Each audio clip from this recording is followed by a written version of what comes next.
안녕하세요. 2019년 1월 15일입니다. 이제 어느새 1월 달도 이제 절반이 지나가고 있습니다. 오늘은 히브리서 3장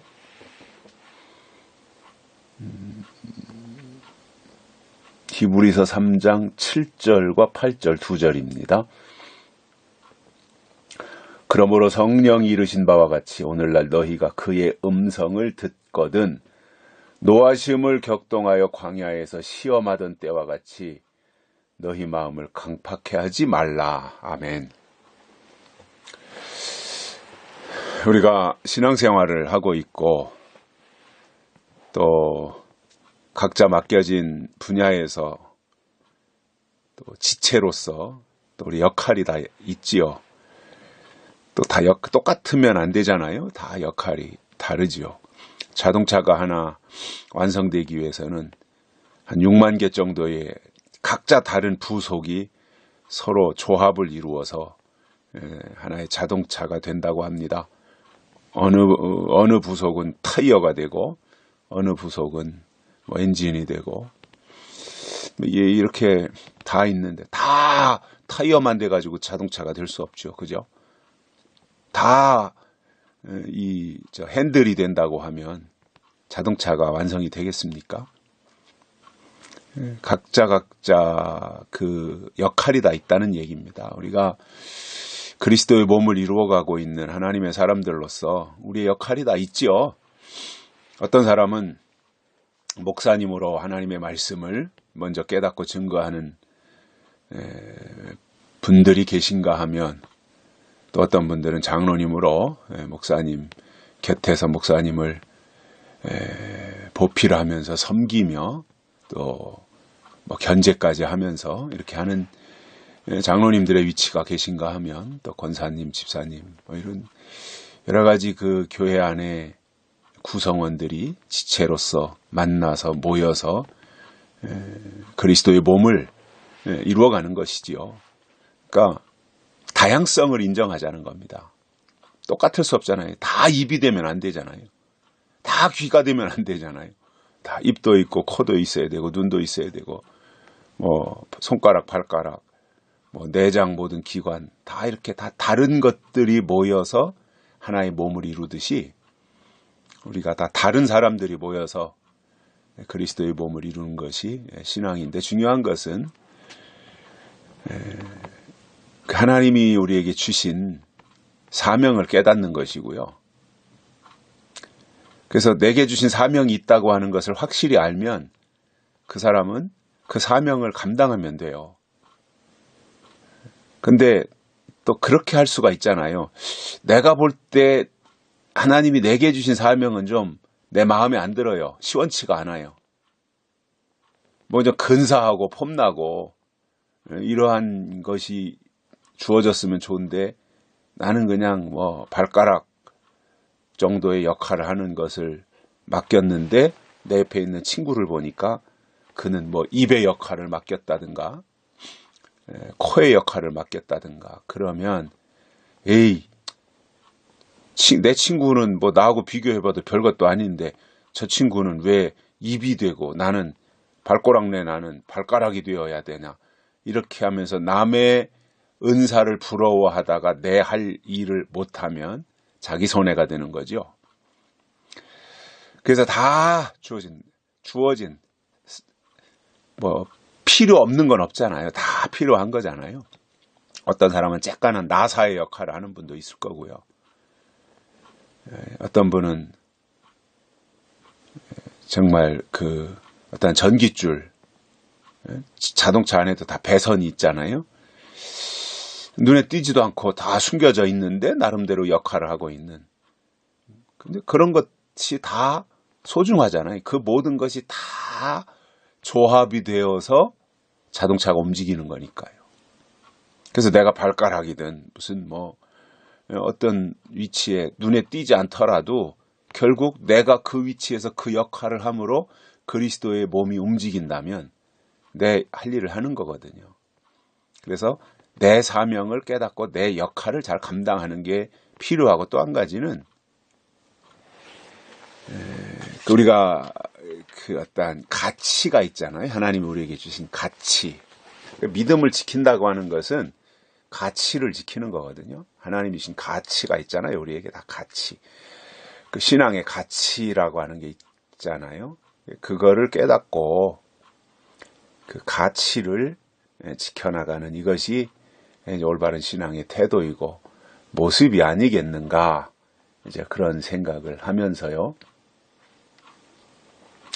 우리가 엊그저께도 그 히브리서 3장에서 모세의 충성과 그 종으로서 충성한 거고 예수님의 충성, 아들로 충성한 그 말씀을 드렸었는데 오늘 여기에 나오는 내용을 보면 성령이 이르신 바와 같이 너희가 그의 음성을 듣거든 어떻게 해야 되냐 이거예요. 하나님의 음성이라고 하는 것은 때를 따라 주시잖아요. 그러니까 그 시대에 사는 사람들에게 주시는 그 시대의 말씀이 있어요. 그러니까 구약에서 살았던 시대의 사람들에게는 구약 시대에 필요한 말씀을 주셨던 거예요. 그래서 그때 주신 그 말씀을 받아서 그 말씀을 지키면 하나님 앞에서 할 일 하는 거예요. 예수님 초림하시고 나서 초대교회가 세워지고 예루살렘 교회가 세워지고 그런 가운데서 또 사도들이 나타나고 이러한 때에 하나님의 사람들은 그때 주신 말씀을 듣고 지키는 게 할 일을 다 하는 거거든요. 그래서 저는 이렇게 갈수록 무슨 생각을 하게 되냐면 때를 따라 주시는 말씀이 있다. 그래서 때를 알고 때를 분별하는 게 제일 중요하다, 저는 그렇게 봐요. 성경을 얼마나 많이 아느냐, 그건 그 이후의 문제고, 제일 중요한 것은 때를 알고 때를 분별하면서 성경을 알아야 그게 의미가 있지. 그냥 지식적으로 성경은 아는데 때도 몰라요. 성경은 아는데 때를 분별할 줄도 몰라요. 그러면 그 성경을 아는 지식이 무슨 의미가 있냐는 거예요. 근데 성경을 구체적으로 조목조목 세밀하게 다 알지는 못하는데 때를 알고 때를 분별할 줄 안다. 그러면 그게 더 중요한 거거든요. 근데 그 때를 우리가 어떻게 알아요? 은혜 시대에는 기도해서 때를 어느 정도 알 수 있었어요. 그리고 내가 해야 될 일이 무엇인지 기도를 통해서 알 수 있었어요. 그래서 은혜 시대 때는 기도를 통해서 하나님께 나갔어요. 그래서 은혜 시대 때는요, 사람들이 다 기본적으로 기도 생활을 많이 했어요. 특히 직분자들 있잖아요. 교회에 중직 권사님들이라든가 장로님들이라든가 그분들이 다 정말 기도 생활을 많이 했고, 특히 목사님들은 정말 기도가 삶이었을 정도로 은혜 시대 때는 그렇게 기도를 많이 했고, 또 그것이 그 시대에 하나님 요구였고 또 하나님이 하게 하셨으니까 한 거지요. 왜냐? 은혜 시대 때 시스템 자체가 기도를 통해서 하나님께 나아가는 시기였기 때문에. 그러다가 이제 은혜 시대가 끝나고 이제 새로운 예수님의 재림이 가까워지는, 계시록이 이루어지는 마태복음 24장에 예수님께서 재림에 대해서 말씀하신 그 때가 가까이 오고 그 말씀이 이루어질 때가 되면 성숙한 거거든요. 그만큼 시대가 지났고 성숙해지는 거예요. 그래서 성숙한 증거가 뭐냐? 말씀으로 하나님 앞에 나가는 거예요. 그래서 기도로 하나님 앞에 나가던 사람이 말씀으로 하나님 앞에 나가는 것으로 성장하는 겁니다. 그렇다고 해서 말씀으로 나간다 그래서 기도는 다 필요 없다, 이제는 말씀만 있으면 된다, 그건 아니고요. 병행해야 되고 겸비해야 되는 거죠. 다만 비중이 그동안에는 기도였다면 이제 기도는 기본적으로 하되, 이제는 내가 기도로 하나님 앞에 나가는 것이 아니라 말씀으로 하나님 앞에 나가야 되겠다. 그래서 말씀을 들어야 되겠다, 말씀을 읽어야 되겠다, 말씀을 깨달아야 되겠다, 그리고 말씀을 통해서 내게 주시는 하나님의 음성을 들어야 되겠다라고 하는 것을 터득을 해야 되는 겁니다. 그래서 너희가 그의 음성을 듣거든. 이 음성이 뭐예요?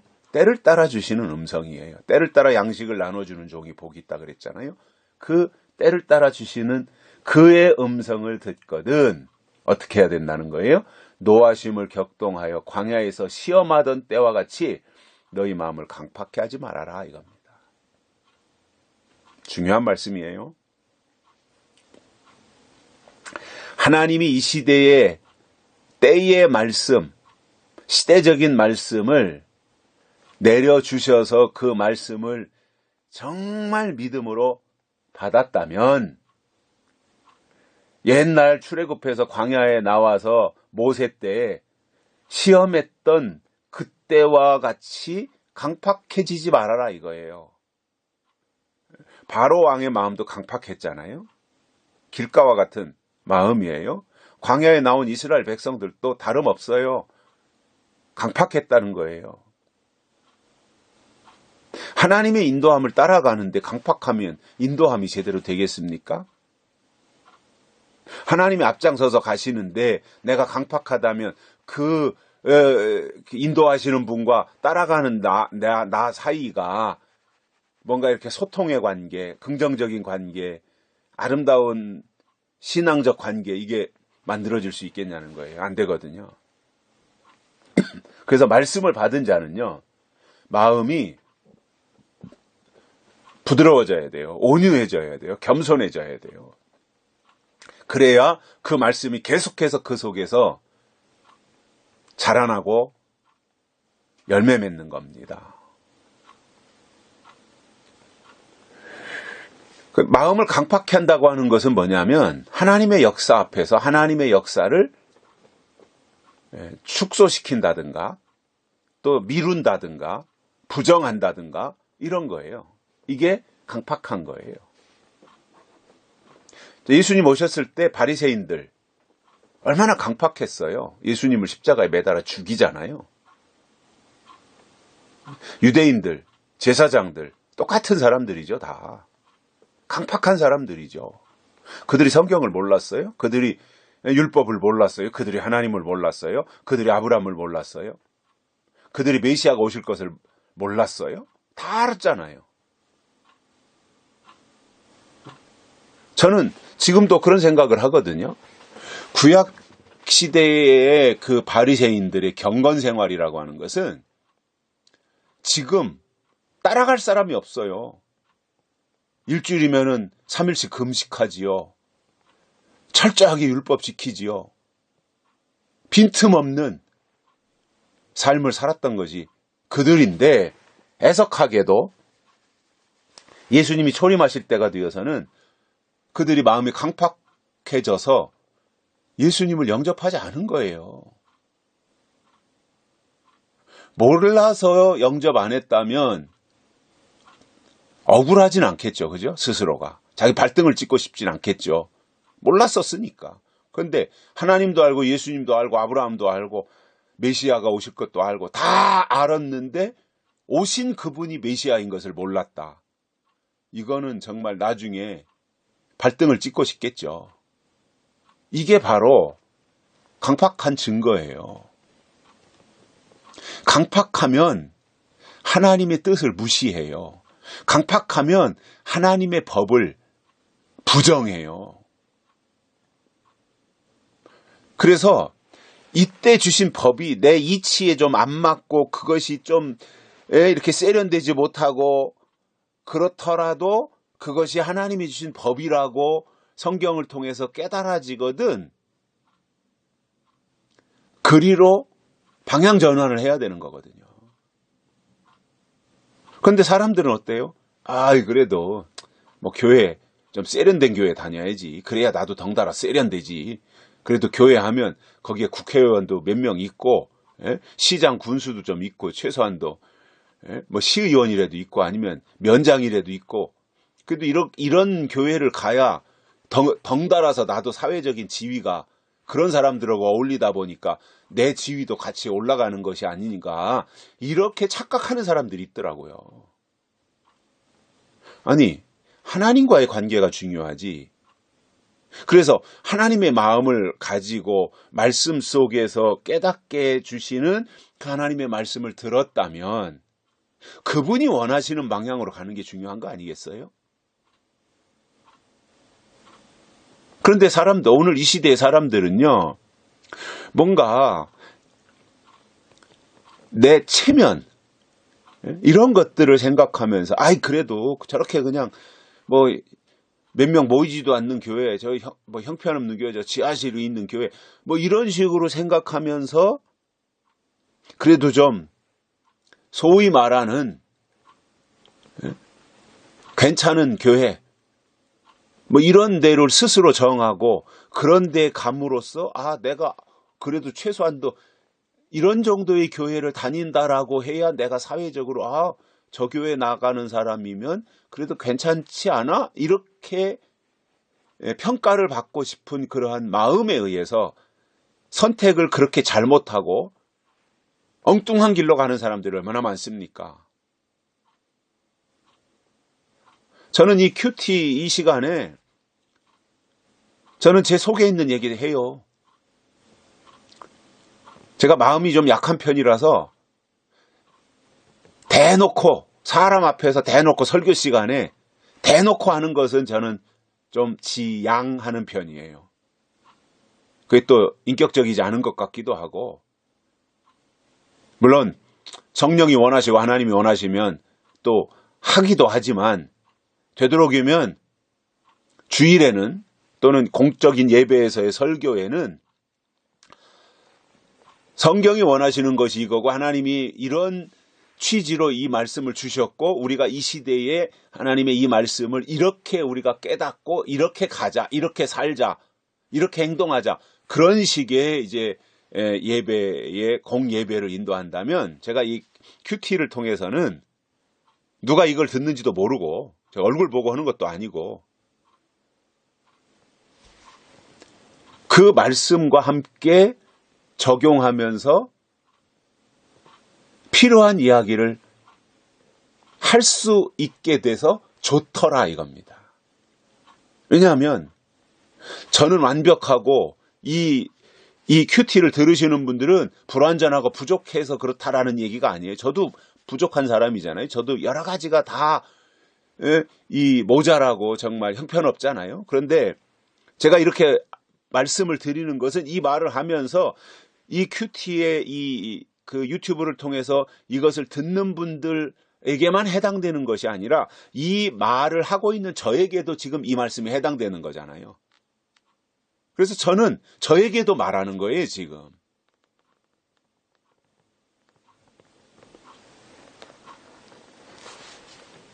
우리가 신앙생활 하면서 영적으로, 시대적으로 때에 대해서 강팍해지지 말아야 돼요. 강팍하면 못 받아들여요. 강팍하면 다 튕겨져 나가요. 바리새인처럼 예수님이 오셔서 말해도 안 들어요. 예수님이 오셔서 깔고 앉아도 안 되는 사람들이, 그런 사람들은.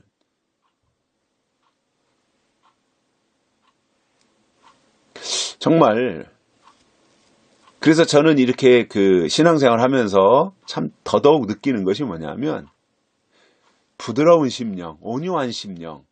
그래서 무슨 말씀을 주시더라도 그것이 그 시대에 하나님이 주신 말씀이면 이유 없이 아멘하고 받아들이고 행동으로 옮기면서 뭔가 신앙의 방향을 전환할 수 있는 단계까지 갈 수 있는, 그게 온유한 마음이고 겸손한 마음이고 부드러운 마음인 거예요. 거기에 하나님이 은혜를 주시는 거예요. 강팍한 사람들은 절대 은혜를 못 받아요. 왜냐? 자기 께 있거든요. 강팍하다는 것은 자기 께 있어요. 자기 생각이 있고 자기가 신앙이라고 생각하는 울타리가 있어요. 거기에 무슨 은혜가 임해요. 그래서 오늘 이 시대에 주시는 하나님의 음성을 들었다면 그 증거로 광야 시대의 사람들이 강팍했던 것처럼 강팍해지지 말고 예수님 초림하셨을 때 바리새인이나 유대인이나 제사장이나 이런 사람들처럼 강팍해하지 말고 초대교회 때 사도 바울을 핍박했던 그러한 무지몽매한 사람들처럼 강팍해지지 말고 부드러운 심령으로 주시는 말씀을 내 말씀으로 받아들이고 소화하자 이겁니다. 이게 은혜이고요. 이러한 심령에 하나님이 주시는 게 말씀이에요. 말씀이 최고잖아요. 말씀이 전부잖아요. 말씀이 하나님이에요. 말씀을 가지면 다 갖는 거예요. 말씀 외면하지 마십시오. 특히 요한계시록의 말씀, 예수님이 다시 오신다고 하는 성경적 재림신앙 외면하지 마십시오. 무시하지 마십시오. 큰 코 다칩니다. 얼마 안 남았습니다. 평생 신앙생활 몇십 년씩 하고 마지막 말씀을 일부러 안 듣고 귀를 닫고 외면하고 그래서 예수님 오셨을 때 책망받는다면 얼마나 억울해요. 그런데 이러한 기회를 통해서라도 들어놓으면 박승군이라고 하는 사람이 내세울 것도 없고 유명한 사람도 아니고 과거에 평신도로서도 참 예쁘게 신앙생활 했던 분들이 계시잖아요. 황수관 박사님이라든가 이런 분들은 참 모범적인 분들이었다고 봐요. 그 당시에 평신도 신앙인으로서. 근데 그들의 어떤 삶 속에서 하나님을 닮으려고 했던 그러한 모습들을 보여준 사람들이에요. 그러니까 은혜 시대와 어떠한 차별된 신앙을 우리가 한다면 목사 아니면 어때요? 신학교 안 나왔으면 어때요?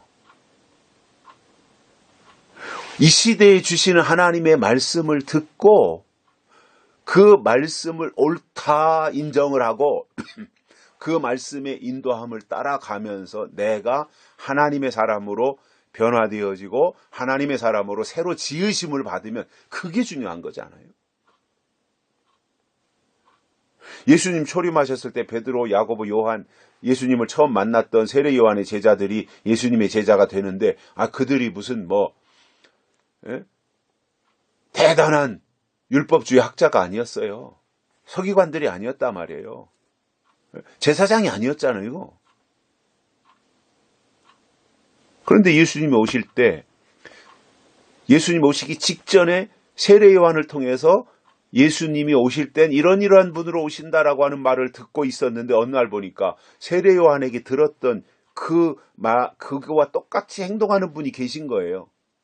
그러니까 그대로 믿고 예수님을 따른 거예요. 이게 부드러운 심령이에요. 만약에 그들이 강팍했다면 세례 요한의 말도 안 들었거니와 예수님 오셔도 받아들이지 않았어요. 받아들였다고 하는 것 자체가 뭐예요? 온유하고 겸손하고 부드러운 심령이었다는 겁니다. 여러분, 요한계시록 우리가 표현하는 대로 예언의 말씀, 약속의 말씀 거부하지 마십시오.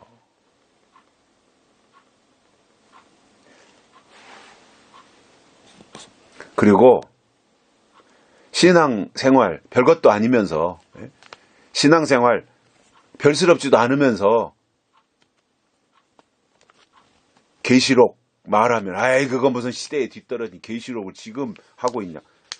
큰 코 다칩니다. 보십시오. 앞으로 계시록 무시했다가요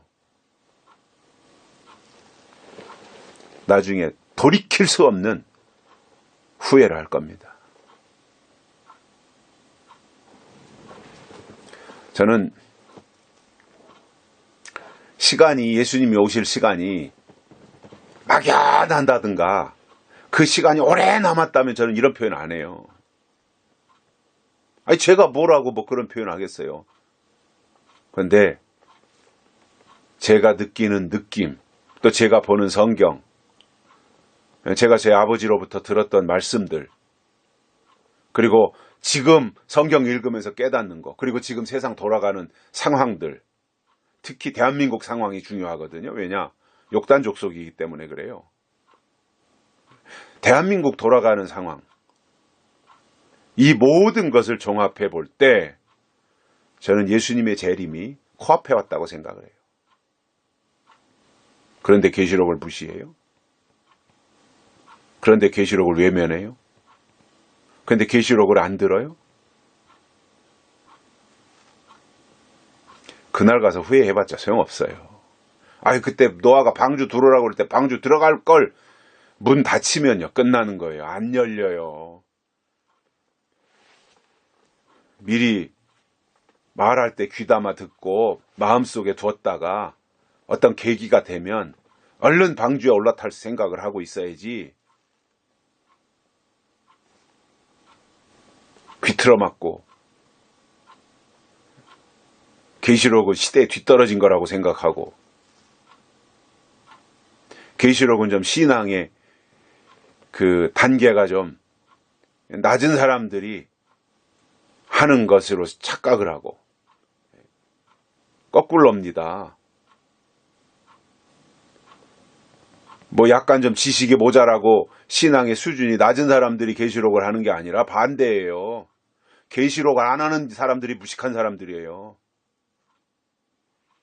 무식한 주제에 누구 보고 그 신앙을, 누구의 신앙을 평가한다는 거예요. 자기가 무식한데 지금. 계시록을 모르고 하나님을 어떻게 알아요? 아니, 계시록을 모르고 다시 오시는 예수님을 어떻게 아냐고요. 자기가 무식한 주제에 들을 생각도 안 하고 말이죠. 계시록을 평가절하하고 수준이 낮은 사람들이나 계시록을 하는 것처럼